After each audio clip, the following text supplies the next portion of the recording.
अब हम देखेंगे एक बहुत इंपॉर्टेंट मॉडल है इसमें, job characteristic model by Hackman and Oldham.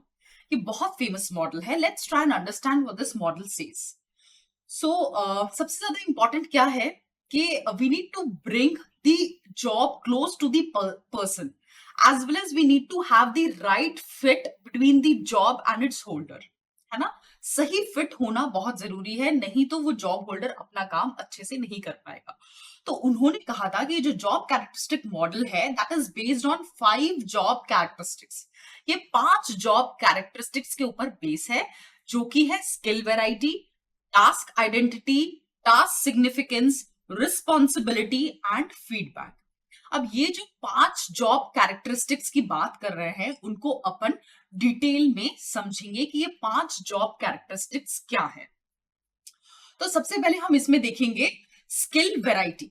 है ना? स्किल वेराइटी क्या होता है? और हाँ, उनका कहना यह था कि ये जो 5 जॉब कैरेक्टरिस्टिक्स हैं, these job characteristics result in the employee experiencing 3 favourable psychological states.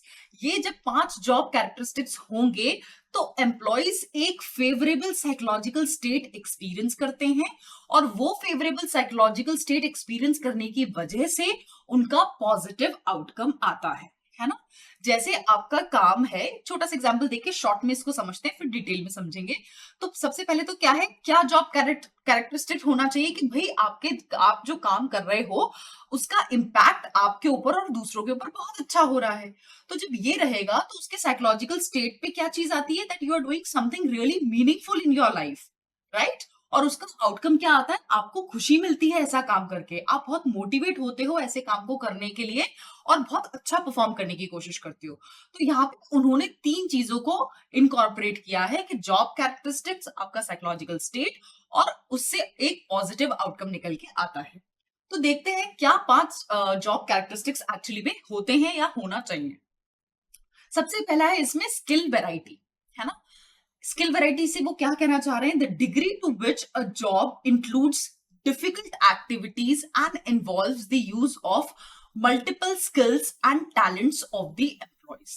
सो कोई भी जॉब कितना इंक्लूड करती है डिफिकल्ट एक्टिविटीज, और साथ ही साथ में इस टाइप की एक्टिविटीज जहां पे आपकी मल्टीपल स्किल्स या टैलेंट्स का रिक्वायरमेंट है ना? जब आप काम करते हो तो ऐसा तो है नहीं कि सिर्फ एक ही स्किल रिक्वायर्ड हो, आपको बहुत सारी स्किल्स रिक्वायर्ड रहती हैं। आपकी एडमिनिस्ट्रेटिव स्किल्स भी होनी चाहिए, ऑर्गेनाइजेशन स्किल्स भी होनी चाहिए, है ना? पीपल मैनेजमेंट स्किल्स भी होनी चाहिए, है ना? You should be able to meet deadlines also. तो बहुत सारी स्किल सेट है जो कि रिक्वायर्ड होता है। तो यहाँ पे वो कह रहे हैं कि आपकी जॉब में स्किल वेराइटी होनी चाहिए, that is the degree to which a job includes the use of various multiple skills and talents of an employee. So इससे क्या रहता है, एक एम्प्लॉय को मोटिवेशन आता है, ही फील्स कि हाँ भाई उसका काम बोरिंग नहीं होगा, और बहुत he looks forward towards doing his work.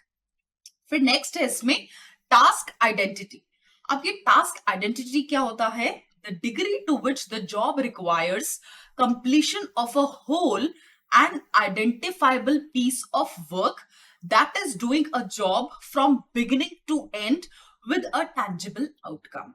So task identity से वो कहना चाह रहे हैं कि आप किसी काम को शुरू से लेके अंत तक पूरा करो, और पूरा करने के बाद जो रिजल्ट आया है आप उसको देख पाओ, तो आपको लगता है कि भाई टास्क आइडेंटिटी है।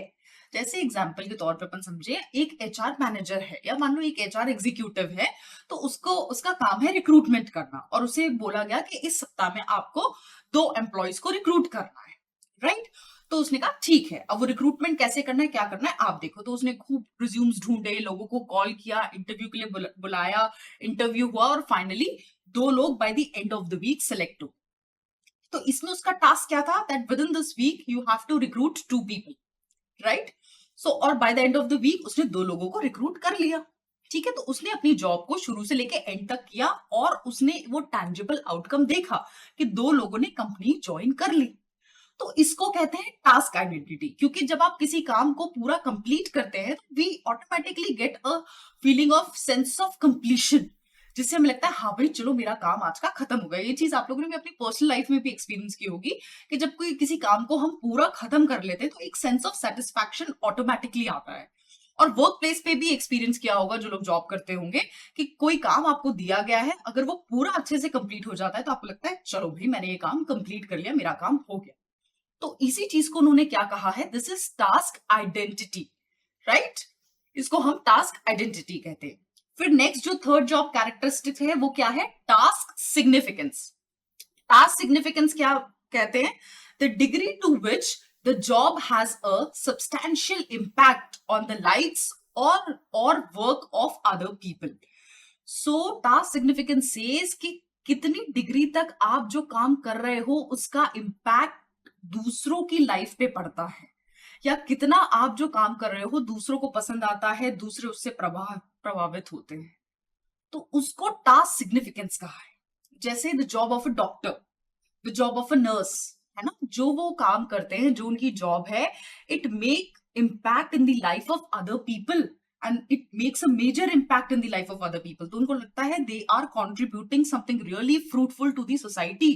और इसका इम्पैक्ट हमने पैंडेमिक टाइम्स में बहुत अच्छे से देखा है कि डॉक्टर्स, नर्सेस, हॉस्पिटल्स, कुछ चल रहा था तो पैंडेमिक में तो हॉस्पिटल्स ही चल रहे थे, क्योंकि लोगों का इलाज करना है। Doctors were not able to go back to their homes, वो अपने फैमिली मेंबर्स से नहीं मिल पा रहे थे। Why? Because they were serving people.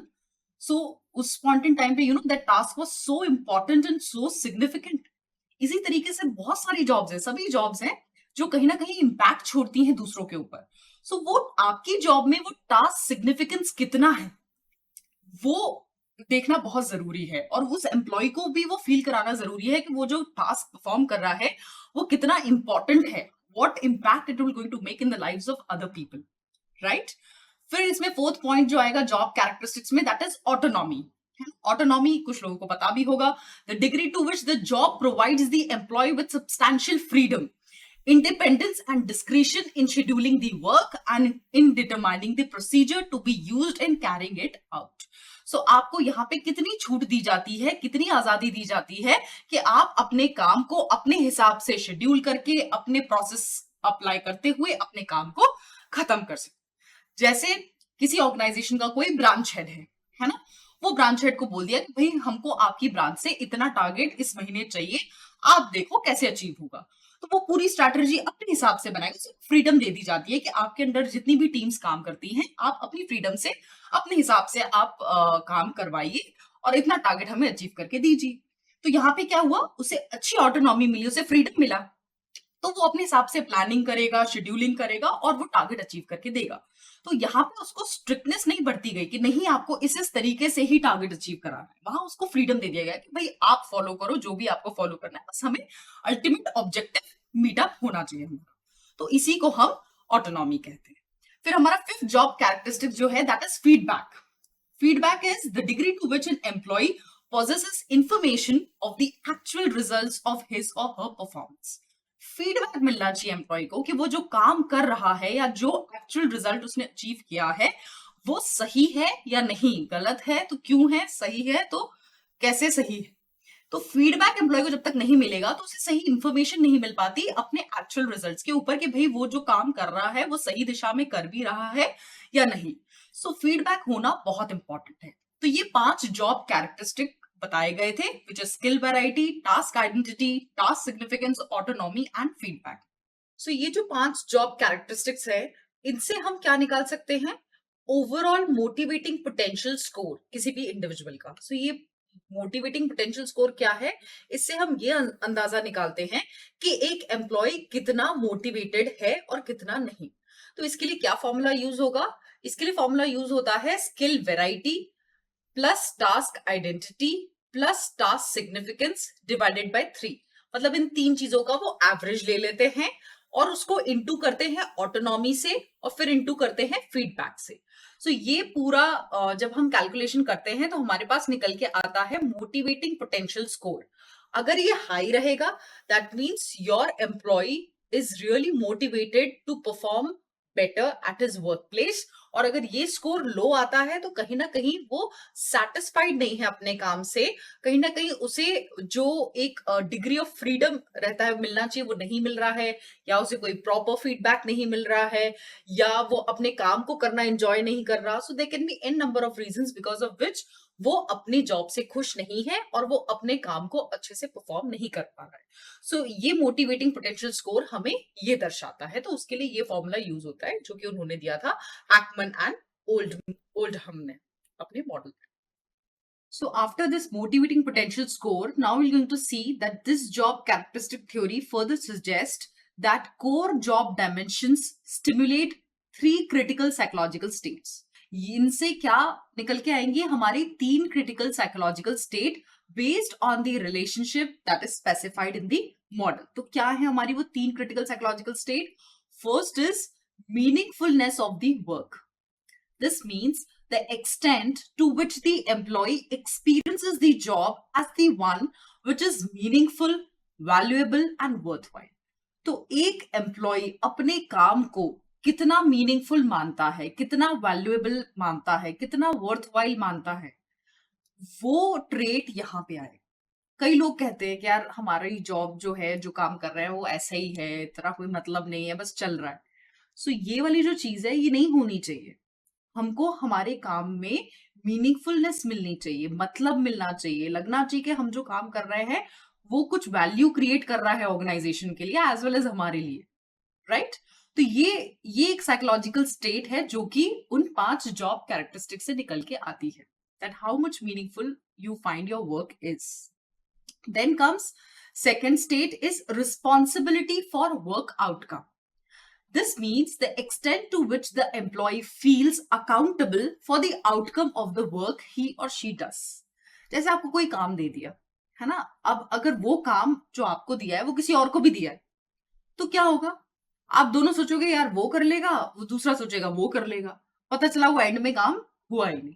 और वहीं अगर एक काम है वो सिर्फ एक ही व्यक्ति को दिया गया और बोला गया कि भाई हमको ये काम करके इतने बजे तक मिल जाना चाहिए, तो वो पूरी रिस्पॉन्सिबिलिटी के साथ उस चीज को उतने टाइम फ्रेम के अंदर कंप्लीट करके आपको देगा, राइट? तो मतलब एक एम्प्लॉय कितना अकाउंटेबल है अपने काम को कंप्लीट करने के लिए, क्योंकि वो काम अगर हुआ है तो वो रिस्पॉन्सिबल है, अगर वो काम नहीं हुआ है तो भी उसके लिए वो ही रिस्पॉन्सिबल है। So you should be, the employee must able to feel accountable for the outcome of his or her work, right? So responsibility के साथ काम करना जरूरी है। फिर आता है third point, knowledge of results. This means the extent to which the employees has feedback on his or her performance on the job. क्योंकि कोई भी एम्प्लॉय है अगर वो काम कर रहा है तो उसे फीडबैक तो मिलना चाहिए ना, कि भाई वो जो काम कर रहा है सही कर रहा है या नहीं कर रहा, या सही डायरेक्शन में वो प्रोसीड कर रहा है या नहीं कर रहा। क्योंकि अगर उसे फीडबैक नहीं मिलेगा टाइम टू टाइम तो बहुत कंफ्यूज हो जाएगा कि मैं इतना काम करे जा रहा हूँ, पता नहीं सही भी हो रहा है कि गलत हो रहा है। सो इसलिए टाइम टू टाइम हमें फीडबैक एम्प्लॉय को देते रहना चाहिए उसके परफॉर्मेंस से रिलेटेड, कि वो क्या काम कर रहा है, कैसे कर रहा है, और अगर सही नहीं कर रहा है तो उसके ऊपर भी फीडबैक देना चाहिए कि कैसे वो अपने काम को और बेहतर और अच्छा कर सके। सो हर एक एम्प्लॉय को नॉलेज होनी चाहिए उसके आउटकम की, राइट? तो ये 3 साइकोलॉजिकल स्टेट्स निकल के आई हैं, that is meaningfulness of the work, आप अपने काम को कितना मीनिंगफुल मानते हैं, कितना वैल्यूएबल मानते हैं। सेकंड, आप कितने रिस्पॉन्सिबल हैं अपने काम के आउटकम को अचीव करने के लिए, how much responsible you are.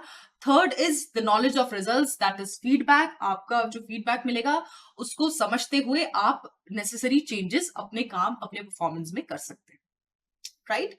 तो ये 3 साइकोलॉजिकल स्टेट्स आपकी निकल के आई हैं।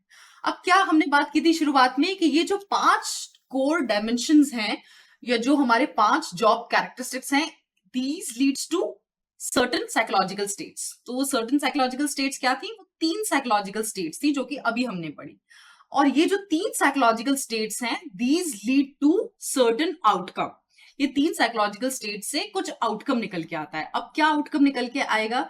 जैसे हम बात करें, हमारे 3 जो शुरू के जॉब कैरेक्टरिस्टिक्स थे, स्किल वेराइटी, टास्क आइडेंटिटी और टास्क सिग्निफिकेंस। मानो किसी जॉब में आप जो काम कर रहे हो उसमें वेराइटी ऑफ स्किल्स यूज हो रही है, which you have that, right? और जो काम आप परफॉर्म कर रहे हो उस काम को परफॉर्म करने के बाद आपको ये महसूस हो रहा है कि इसका इम्पैक्ट दूसरों पे बहुत अच्छा पड़ेगा, और साथ ही साथ में you have a sense of feeling of completion कि हाँ भाई ये काम मैंने कंप्लीट किया है, मैंने इसको अच्छे से कंप्लीट किया है जो मुझे दिया गया।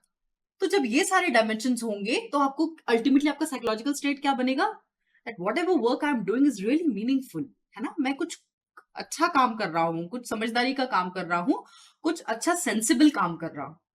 एंड इससे क्या होगा आउटकम, हाई इंट्रिंसिक मोटिवेशन, आप अंदर से ही मोटिवेटेड रहोगे, यार मुझे ये काम करना है, मुझे ये काम कंप्लीट करना है, किसी को आपको बोलने का नीड नहीं होगा वहां पे, राइट।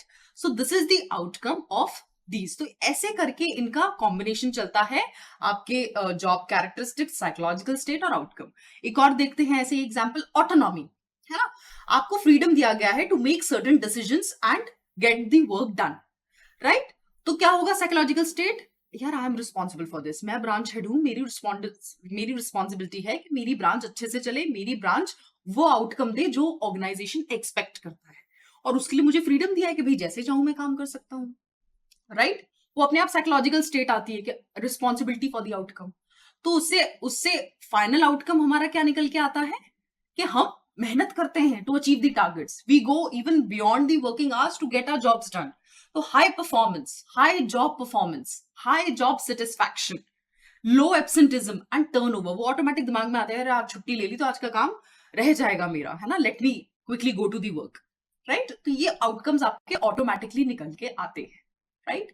फिर फीडबैक, फीडबैक की भी बात कर लेते हैं। फीडबैक आपको मिलेगा तो आप क्या, आपको पता रहेगा कि आप काम सही कर रहे हो तो अच्छी बात है, नहीं कर रहे हो तो आप सुधारोगे, राइट। उससे सुधारोगे तो क्या होगा, आपका परफॉर्मेंस ऑटोमेटिकली इंक्रीज होगा, आपको सेटिस्फैक्शन मिलेगा कि हाँ भाई चलो मेरा काम ठीक नहीं था, मैंने अपने काम को सुधार लिया, राइट। तो इस तरीके से इन तीन चीजों का कॉम्बिनेशन चलता है, और इस तरीके से कोई भी ऑर्गेनाइजेशन इन जॉब कैरेक्टरिस्टिक्स को यूज करते हुए पॉजिटिव आउटकम्स निकाल सकती है और बेस्ट जॉब परफॉर्मेंस एक्सट्रैक्ट कर सकती है एम्प्लॉय से।